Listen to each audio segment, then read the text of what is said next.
This program is brought to you by Link TV for educational and non-commercial use only. 6 years ago, Congress granted President Bush the power to unilaterally attack Iraq. Oil was the main motivator then and is now a topic of discussion in the presidential debates. How much of U.S. oil really comes from the Middle East?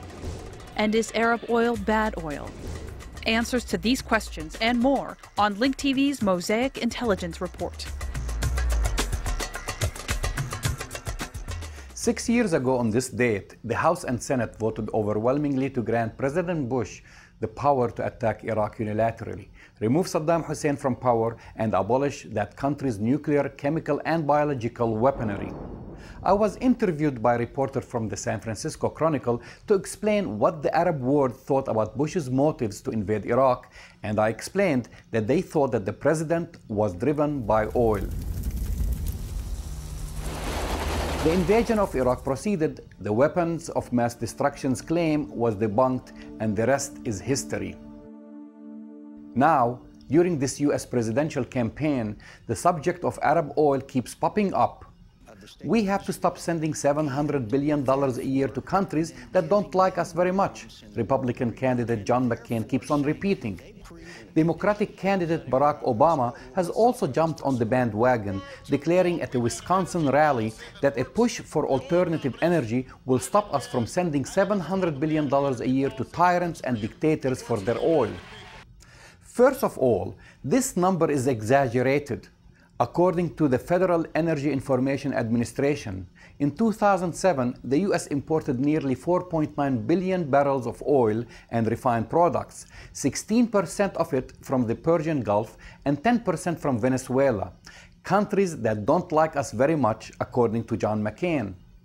By comparison, the U.S. imported 30% of its oil products from Canada and Mexico.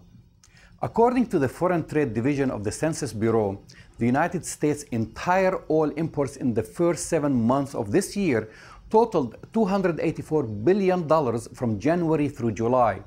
This figure was calculated when oil prices were above $100 a barrel. Therefore, there is no way we will be sending $700 billion to tyrants and dictators unless we are talking about the banking industry. Here is the fun part. McCain has been arguing that he has great plans to make America energy independent within 7, 8, 10 years if we put our minds to it.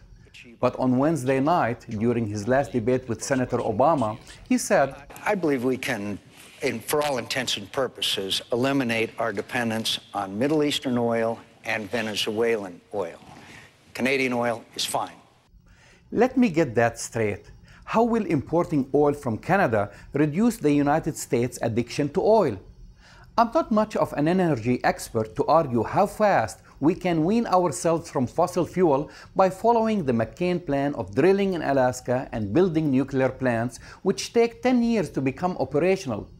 But what I'm gathering from McCain is that there is good oil and there is bad oil.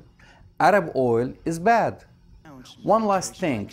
Remember when McCain chastised Obama about Pakistan and accused him of talking loudly? He said that he would launch military strikes into Pakistan. Now, you don't do that. You don't say that out loud. McCain went on saying, I'm not going to telegraph my punches, which is what Senator Obama did. And I'm going to act responsibly as I have acted responsibly throughout my military career and throughout my career in the United States Senate. Talking about telegraphing punches? If oil is not a strategic thing, Senator McCain, I'm curious what is. OPEC will be holding an emergency meeting next month. I wonder what its members will be talking about. I'm Jamal Dajani for the Mosaic Intelligence Report. To learn more about this program or to share your thoughts, visit us at linktv.org/mosaic. You can also visit my blog on the Huffington Post.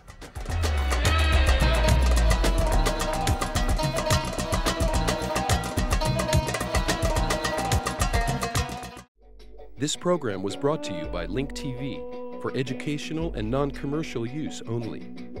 Link TV is the only U.S. television network devoted to global and national news, with uncompromising documentaries and diverse cultural programs which connect you to the world.